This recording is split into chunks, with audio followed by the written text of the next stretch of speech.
At sa pagpapatuloy ng ating vlog dito sa Coron, Palawan, after a year na walang upload, pasensya na, busy lang sa trabaho, ganun pa man. Patuloy pa rin nating tuklasin ang mga magagandang tanawin ng Coron, Palawan, mga floating restaurants sila. At ang mga magagandang mga bulubundukin. At ang mga long neck na mga animals. At ang mga masasarap na pagkain nila dito sa Bulwang Fish Pond na parang floating restaurant.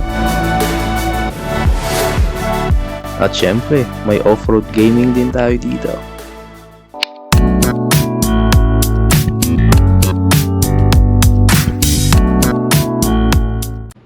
Maaga talaga ako nagigising pag may free breakfast. Bagong araw, bagong vlog na naman yan. Good morning. So, nakagising ko lang. It's 6:30 in the morning. Pupunta si John dito ng mga 9 PM para dun sa land tour namin. Pupunta kami dun sa may safari, sa may waterfalls.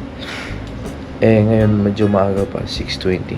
Tapos may i-deliver silang motor dito na gagamitin namin. Mga around 8:30 yung delivery ng motor. Kinontak ko na lang si John kahapon para tumingin ng motor na pwede namin magamit dito. And tapos ito, nag-aantay lang hanggang 7. Tapos mamaya, magbe-breakfast kami ng danggit ulit. Wow! Masarap yun. Dito lang muna ako sa labas, chill-chill lang muna.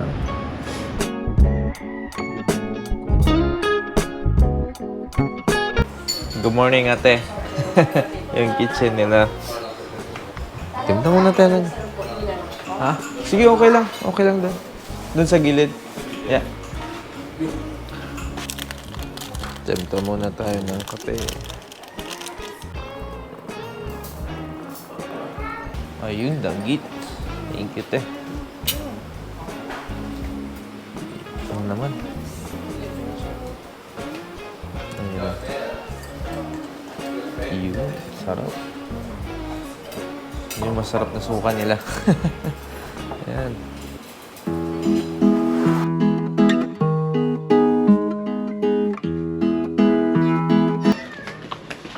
Dito na daw yung motor. Tignan natin.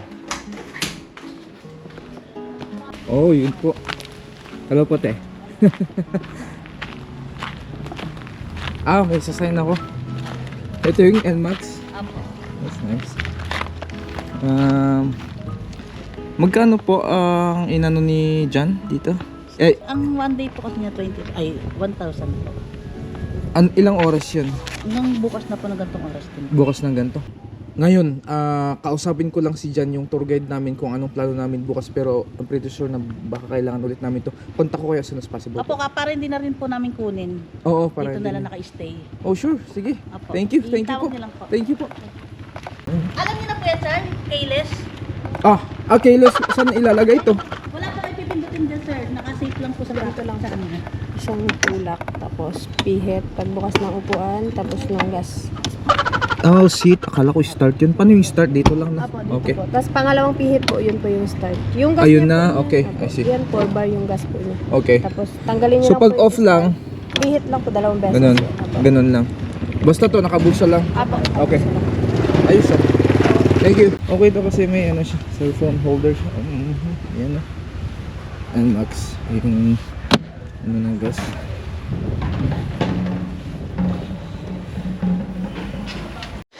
Ayan, dito na si John. Siyempre, si John ulit ang sasama sa atin sa pag-tour. Ayun na, all goods na. Lock natin lahat. Ito yung susi naman. Yung pakalaking susi. Bye-bye. See you. Morning. Morning, kuya. Diretso na? Hindi, punta muna tayo. Kuha muna tayo ng entrance ticket dun sa Sa...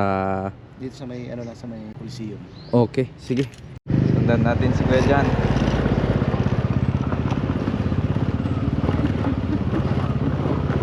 First time ni Nicole umangkas sa motor. Ever?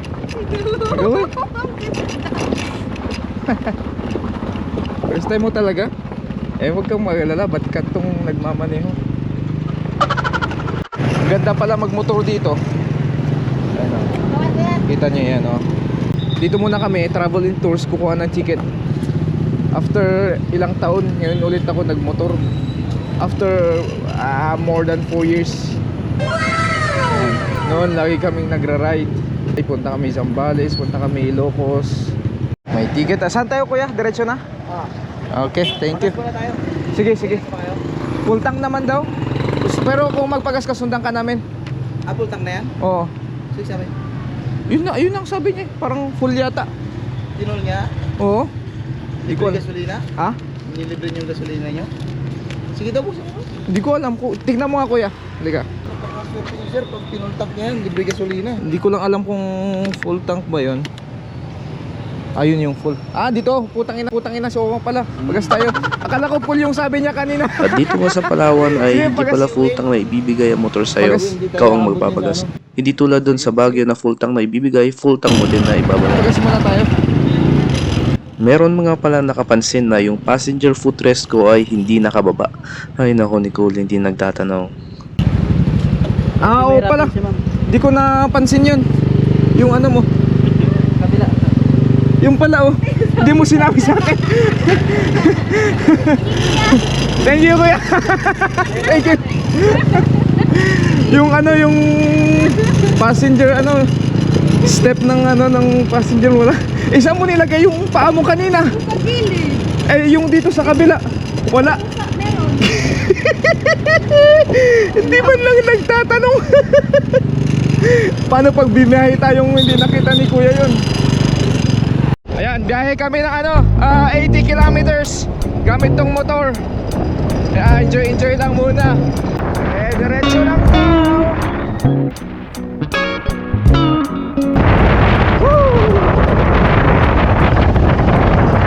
Riding in Palawan. Holy fuck, I don't like that.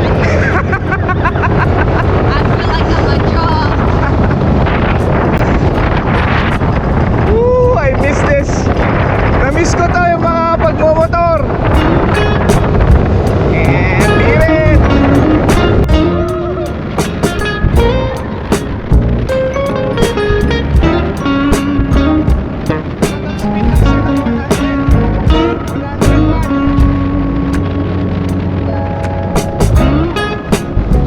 Ganda dito.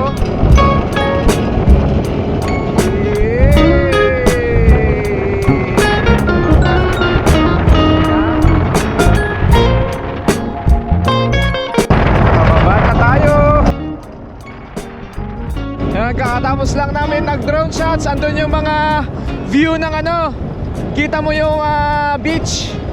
Tapos yung mga naggagandang mga bulubundukin ng Coron, Palawan. Maganda magpalipad ng drone dito. Hindi siya masyadong mahangin. Tapos hindi siya masyadong mainit, kaya maganda magmotor.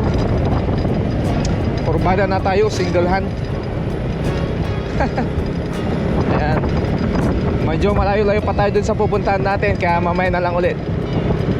Ito yung mga mga puti na nag-rent din ng mga motor. Mamamasyal din siguro sila dun sa pupuntahan namin. Ganda talaga mag-rent ng motor dito. Tapos si Kuya Jan andun sa likod ko, sumusunod lang siya. Siya ang tour guide natin ngayon, kahapon at ngayon. Kaya yun, enjoy lang. Dito daming kurbahan. Medyo takot pa yung mga puti na magkurba-kurba. Tayo, sanay na tayo dun sa Cordillera, dun sa may Halsema. Ayan Ayun, ang ganda Kita nyo yun? Woo! Sayang, dito sana tayo nag-drone shots. Mamaya, bukas. Environmental fee. Thank you. Lang kami ng environmental fee. Larga na ulit. And after 1 hour 30 minutes, dito kami sa Makalasyaw daw. Makalasyaw. Tapos magbubuod kami pupunta dun sa Kalawit. Doon na makita yung mga giraffe, no sir? NGR to yung boat namin. Wait lang. Sorry kuya. Hello kuya. Yeah. At after 10 minutes nga ng boat ride ay narating na namin ang Kalawit Safari Park. Parang walang tao no kuya, pero pag doon madami. Kalawit Safari Park. Ayan. Ito yung mga makikita dito kuya. Alam mo kung saan maraming crocodile kuya? Sa Palawan. Hindi, sa Malacanang. Sa Malacanang. Yun ang malaki. May crocodile dito kuya? Meron po sir. Meron. Pero maliliit lang po siya, freshwater crocodile lang po. Malaki na. Oh. Po? Sa malaki na, malalaki. Sa Malacanang. Naka-uniform pa po yun. Naka-uniform pa yung andun sa Malacanang. Ako rin po yung magiging guide po. Oh, sige, anong pangalan mo kuya? Edmar po sir. Sige, kuya Edmar. Guide niyo. Isa rin. So yan po yung mga lakad muna po tayo more or less mga 4 or 5 minutes going to the feeding area po. Kasi Tinanong nga pala ni Kuya John kung pwede kaming magpalipad ng drone dito, pero bawal pala. sir, hindi po pwede. Kasi sa marami ng bisita po ngayon dyan sa taas. Oh, okay. So pag pinagpalipad po kayo ng drone dyan, yung mga yung mga giraffe dito hindi po sanay sa tunog ng drone. Oo. So, I kung see. nababaan nyo sir, tatakbo sila sir. So marami nagpipicture dyan sa open area sir, baka madaanan po. Pero pag, Oo. pag mataas, hindi mo na rin marinig yun. Kasi po ito ay inopen noong 1976 pa po. Pangulong Marcos pa po ito yung Oh. and then pinaka-clearing po ito. Ito po kasi yung napiling lugar na pag-preserve ng mga animals. 3,760 hectares po ito. Wow. So kaya ito po yung lugar na napili ng Pangulong Marcos sa pag-preserve ng animals. Napapalibutan po siya ng dagat. Kaya po kahit hindi mo bakurin, hindi po makakalabas yung Hindi mga sila animals makakalabas. po. Opo. Galing ah. So, and then dumating po yung mga African animals natin noong March 4, 1977 na po. March 4, 1967. So, yung makikita natin ngayon sir is mga 3rd to 4th generation na po yan. Third to fourth So, generation. lahat po yan dito na pinanganak. Just next to Ano yung mga namamatay na ano? Mga matanda na. Opo, kasi Dito po yung yung lifespan po ng giraffe natin is nasa 25 to 30 lang po. 25 to 30 years. Oh, ito po, mga Filipino citizen na rin po yan, yung mga giraffe dyan, hindi na mga Africa. Filipino citizen na. Nag-migrate dito na kuya. Opo, kasi dito sa Kalawit po, yung geese po yung kinukulong namin. Yung guest yung kinukulong nyo. Opo, kasi dito po sa Kalawit, yung mga animals po natin is free roaming and free range lang po sila sa island. So nakawala lang po sila. Tayo yung makukulong Opo, kayo dito. po yung kukulong. Yun po ay for safety naman po yun. Mm. So kung gusto nyo mahawakan yung giraffe, pwede na po. Kasi yung giraffe po naman ay hindi nangangagat. Oo. Opo. Kasi po siya ay walang upper teeth. Walang. Baba lang po yung ngipin niya po. Wala po siyang ngipin sa taas. Oo. So, Okay. hindi rin po Upper nas- teeth. Oo. Hindi rin po nasukatan ng pustiso kasi sobrang taas niya po. So sa giraffe po may distance tayo pag open area, may distance po tayo na 5 meters. 5 meters. Okay na po yan, okay lang po yan. Ako po ba? Tangkad mo naman. Pag sa loob po tayo, pwede po nating hawakan yung giraffe. Pag sa loob, kasi po hindi siya makakasipa. May pins po tayo. Sumisipa rin pala yung mga to. Sipa po talaga yung defense mechanism ng giraffe. Ibaba nyo lang, huwag yung takpan ng mukha nyo, ihiwalay nyo yung dahon ng ganyan para makuha kayo. Oh.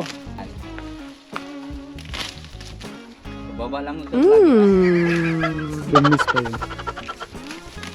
Baba. Ayan.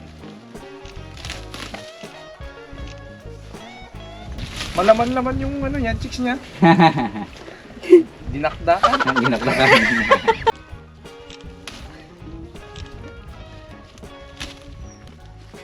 Kiss mo.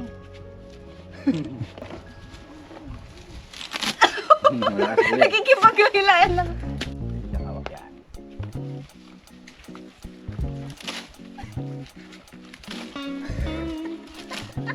Ito yung mga zebra nila. Yan to, dami.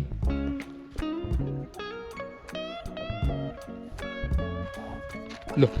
Oh. Yung porcupine daw dito ang tawag nila, durian. Oo. Porcupine pala, gabi sila active. Ngayong umaga ang kanilang pahinga, no? Ayan po yan sila. Yan, porcupine. Malalaman kung babae at paano malalaman kung babae at lalaki? Dito po nyo yan malalaman. Paano pag malalaman Yan. pag babae at lalaki? Dito po. So yung lalaki po, pag masdan ninyo, may iba siya. Concave po yung lalaki, lubog po. Lubog? Ito. Kala ko Pailalim yan po ang siya. babae kasi lubog. Lalaki po yan. And Ah.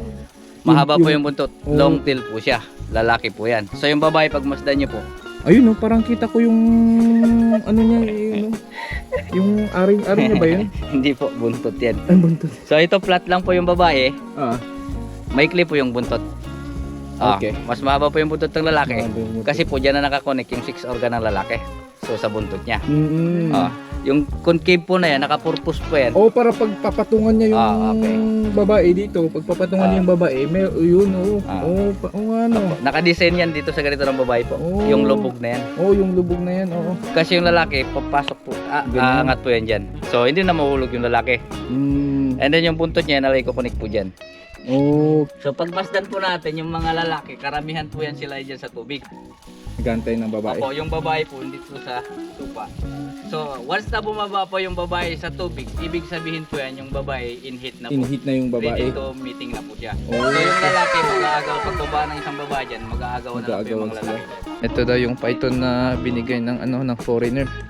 Ang bigat siguro na ito. Nakong pagkain na.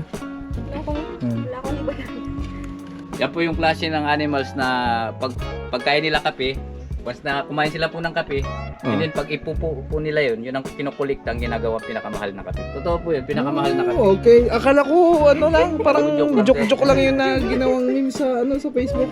Totoo po Totoo pala yun. Ito yung ginagawang crocodile sisig. ito yung ginagawang crocodile sisig, maliit pa lang. Siguro yung mga yung gantong kalaki, mga kapitan na siguro to.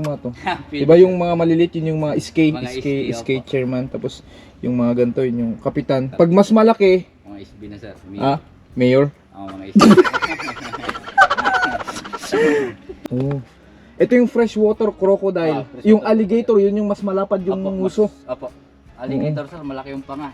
Oo, malaki yung panga. Mga mga kapitan pa. Ito SK, ito mas maliit, SK chairman. May mas maliit dito, SK chairman pa lang. Anong mga pinakalasenggerong animals? Ang pinakalasinggerong animals po. Ano nga? Mga hayop. Ano? Siyempre yan yung giraffe natin sir. Bakit? Everyday yan sir, may dalang long neck yan. Sa zebra yan sir, meron din yan. Ano? Yung tinatawag na zebra po talaga is yung babae po. Bakit Yan babae? yung zebra po. Yung lalaki. Yung lalaki po kasi hindi pwede nating tawagin zebra yan. Bakit? Pwede nating tawagin zebrip yan. Si Brave, si Bra. Kasi yung lalaki po hindi nagbabra eh. Oo. Brip yan. Ayun. Tapos na kami dito. Sana ang sunod na punta natin, kuya. Ha? Ano yun, beach? Oo. Ayun. See? Biglang bumaba. Okay lang. Hoy, sige, tara. At dito nga ay ramdam na namin ang mga pagod namin. Kaya naisipan namin na kumain muna bago mag-beach. Kain muna kami nila, kuya, dyan. Kain muna tayo. Ito yung motor natin, NMAX.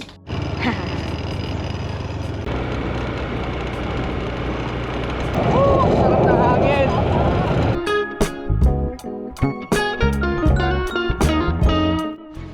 And after 5 minutes, ito yung mga kainan ng mga turista rin. Kain muna tayo, tingnan natin kung anong mga sinaserve. Andito tayo sa Bulwang Fish Pond. Ang restaurant na ito ay naghahain ng sariwang seafood. Ito ay isang sikat na stopover para sa mga taong gustong magkaroon ng masagana at affordable na pagkain habang naglilibot sa munisipalidad ng Busuanga. Tulog ka na.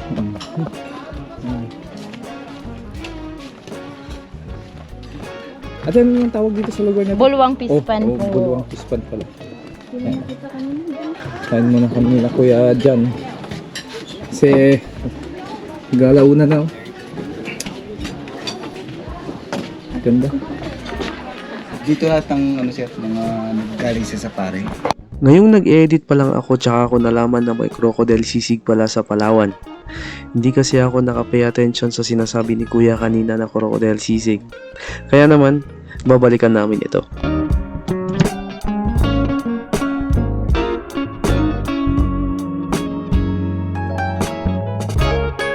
Kakaiba naman ang dining setup dahil makakain ka sa mga individual na kubo na lumulutang sa tubig. Sa gabi naman, ang buong lugar na ito ay nagiging maliwanag, kaya mukhang romantiko ang lugar na ito.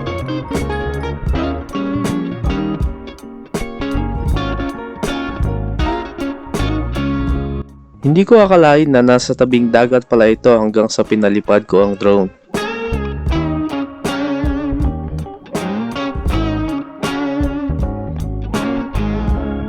Ito yung mga menu nila. Masasarap.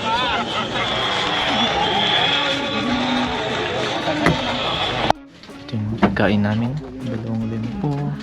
Maraming rice. Ayan. Sige po. Ayan. Ice tea na lang po sir yung ko lang. Oo, ice tea na lang. Busin natin to lahat, kuya. Ayan. For 3. Kain muna kami. Kain muna kami. Ayan. Ano pala to? Pugita. Oo, Ginataan. octopus. Ito. Ginataan sa adobo sa ginataan. Sa gata. Adobo sa gata. Octopus, lempo, sinampalukan na native na manok. Lempo, yan. Kain mo na. At pagkatapos nga namin kumain ay dumiretso na kami sa beach. Ganda, no? Lapit na tayo. Sa palagay ko. Ang itim na, oh, na sunburn. Hindi ako naglagay ng sunscreen. Red na yung kulay ko. Sakit at sakit sa balat. Taas tayo.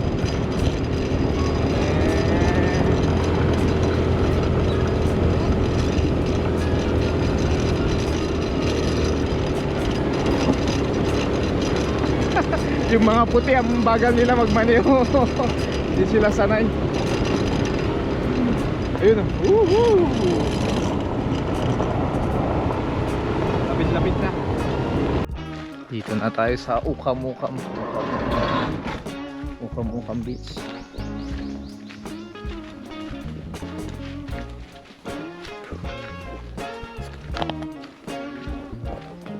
Ayan, dito na tayo sa Ukam-Ukam pala, hindi ukay-ukay.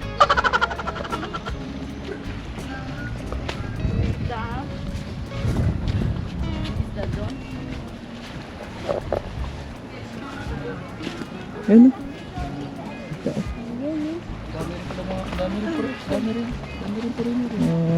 Ukam-Ukam. Ayan, nandito kami, no. Hindi na muna kami magbablog doon pag mag-swimming kami kasi masyado na ano, baka ma-full memory. Mamaya na lang. Pero yan, ang ganda. Ganda dito sa beach na to. Wala masyadong tao dito sa Ukam-Ukam. Hindi masyadong mahangin.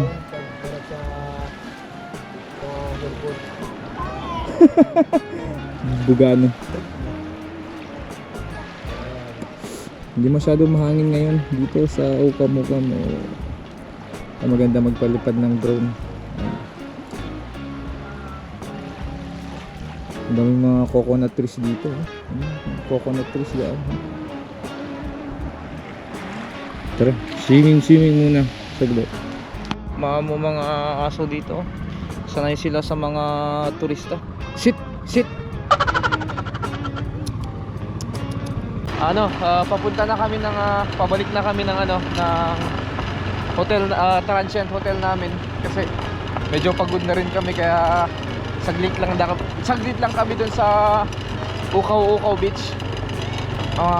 Bukas na lang ulit, kaya tignan namin kung anong pupuntahan namin mamaya, kung magre-resort kami, mag-swimming pool kami o hindi, ako magpapahinga lang. Kaya ayan, uwi muna kami. Anong oras na? Mag 3:30 na ng hapon. Uwi na kami. Bye-bye. Kuya, magkaiba ba yung Busuanga at saka Coron? Opo, magkaiba. Anong pinagkaiba? Kasi nung andun kami sa Busuanga, Hindi, kasi nagtanong ko si Kuya kung mahal pa yung lote, kasi sabi dito mahal. Pero mura na dito sa Busuanga, pero na Coron saka Busuanga. Yung Coron kasi may sariling munisipyo. Oh, So yung Busuanga may sarili ring munisipyo. okay. Ang kanilang ang kanilang sentro Salvacion. Salvacion ang sentro ng Busuanga. Ang dito, Coron mismo. Coron mismo. Magkahiwalay kasi yung kanilang tawag dito, magkahiwalay yung munisipyo. Okay. So dito mahal kasi gawa ng Tourist tourist spots. spots. Kaso may tourist spots din naman sa Busuanga, baka hindi gaano. hindi gaano. So lahat ng tourist nagagaling dito sa Coron, tapos pumupunta lang doon. Yung mga mamamasyal dito sa Coron na kaibigan ko dyan sa Baguio, ko mga nanonood, i-contact nyo si Kuya Jan.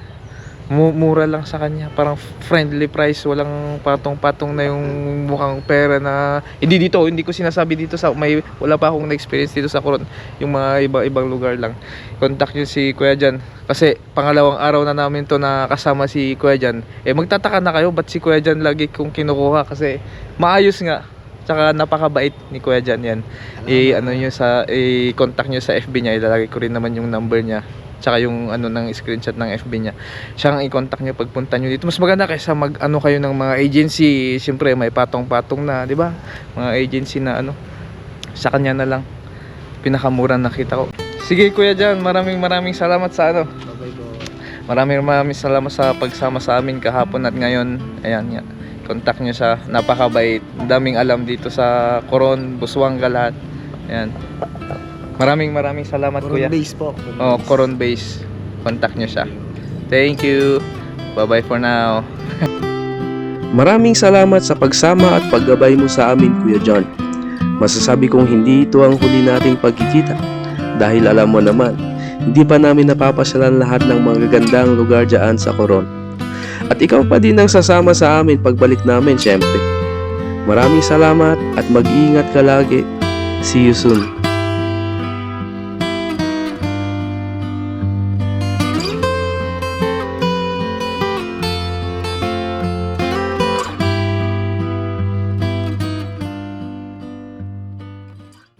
Hello, ayan nga, dagdagan ko lang yung may kulang akong sinabi tungkol kay Kuya Jan, kasi si Kuya Jan, he went beyond his duties nung kachat ko siya, kasi hindi na dapat niya trabaho na maghanap ng hindi na niya trabaho na maghanap ng motor namin, kasi karamihan dito yung mga puti, pumupunta sila isa-isa sa mga shop, nagtitingin-tingin ng mga motor. Alam mo ang ginawa ko, dito lang ako sa may hotel, chinat ko lang si Kuya Jan na may kakilala ka ba na pwedeng arkilahin na motor. Sabi ko meron naman po, sabi niya. Tapos sabi ko patanong nga kung anong mga motor yung mga available, sabi ko. Tapos tinanong niya, kaso hindi niya dapat trabaho, yung trabaho ko yun. So tinanong niya, tapos nag-reply siya sa akin, ito ang available, yung parang pang dirt bike na motor, tapos NMAX, sabi niya. Sabi ko NMAX na lang, sabi ko. Tapos ayun, diniliver na dito kinabukasan diniliver na yung motor dito. So wala akong ginawa, hindi ako pumunta dun sa mga shops para magtingin ng motor, mga ganon.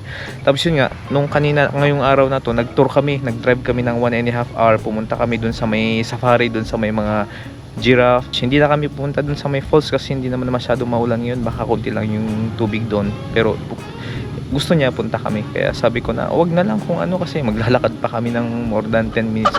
Okay naman, tsaka pagod na rin kami kanina. Tapos yun nga, friendly price na talaga siya sa isang araw. Pero yun, yung pagkatapos nun, kumain kami. Siyempre, ilibre nyo na rin kung kasama nyo si Kuya Jan, ilibre nyo na rin siya ng pagkain. Hindi parang yung mga ibang puti dito na sila lang yung kumakain tapos hindi nila pinapakain yung parang tour guide nila. Parang hindi ko kayang makita yun na kami kumakain tas yung tour guide nyo hindi kumakain. Bago kami pumunta dun sa bumiyahe, 1.5 hour, pinagas ko yung motor niya. Sagot nyo yung gas talaga ng motor niya, tapos yung gas ng motor na inarkilan nyo, sagot nyo rin yun. Tapos yun nga, isang araw kami, tapos pagbalik namin dito, magkano kuya? Sabi ko 500 lang, hindi naman ako masyadong sabi niya 500 lang ang sinabi niya. Kaya ako, masaya ako na siya yung kasama ko kasi mabait siya, ganon, share sa ng share. Binigyan ko na siya ng 1,000 para masaya tayong lahat, kasi masaya naman ako sa serbisyo niya. Kasi he went beyond na sa service niya, na hindi niya dapat kailangang i-book kami, mag-contact pa ng motor para sa amin. Deserve naman niya yun, yung 1,000 na yun. Parang 500 ang sabi niya, pero dinagdagan ko ulit ng 500. Kasi ito, andito na yung motor na inano niya. Tapos ang rent ko nga pala dito sa motor is 12 hours is 800. Ang 24 hours is 1,000. Yun, very convenient na kasama si Kuya Jan. Kaya siya ang contact nyo pag pupunta kayo dito sa Coron. Mag DIY na lang kayo, ang mahal pag mamamahal lang kayo pag mag-agency kayo, kasi pag mag-agency kayo sobrang mahal yung private boat. Ang kinuha ko kay Kuya Jan is private boat. Mura lang sa kanya. Pag agency, mahal ang private boat. Kasi ang gusto ko kasi private para sa amin yung oras namin. Ako kasi medyo natatagalan ako sa isang lugar kasi nagpapalipad ako ng drone. Pag pumunta kami sa joiners, 30 kami sa isang bangka. Makapagpalipad pa ba ako ng drone kung ano, kasi pag joiners kasi hindi sa'yo yung oras, parang naka-budget na yan. Pupunta kayo na island ng ganito, tapos pupunta kayo na island ganito, pupunta kayo na island. Pag private kasi sa inyo yung ano, sa iyo yung oras mo. Kaya yun ang pinili ko. Gusto ko talaga private para makakapaglipad ako ng drone. Gusto kong mag-stay dun sa lugar na mas matagal. Pag joiners kasi parang ano kaso mas murang joiners, pero ang gusto ko kasi private. Kaso pag private naman dun sa mga agencies masyadong mahal. Ayun lang. Kaya si Kuya Jan ang pinakamurang na contact ko. Tapos itong ano, kung kaya nyong magmotor, kung dalawang couple kayo, 4 kayo, dalawang couple, pwede kayong mag-rent ng 2 motor. Pero kung mag-isa nyo lang na couple, mag-rent kayo ng 1 motor. Si Kuya Jan ang sasama sa inyo kasi may motor si Kuya Jan na pwede niyang gamitin. Yung gas lang, yung pagkain, tsaka yung serbisyo niya ang babayaran nyo. Tapos yung i-rent yung motor. Yun lang. Kung alam niyo mag-motor, maganda. Yan. Yun lang ang gusto kong idagdag doon sa kanina. Kaya para sa akin si Kuya Jan ang contact nyo. Ha? Ayan.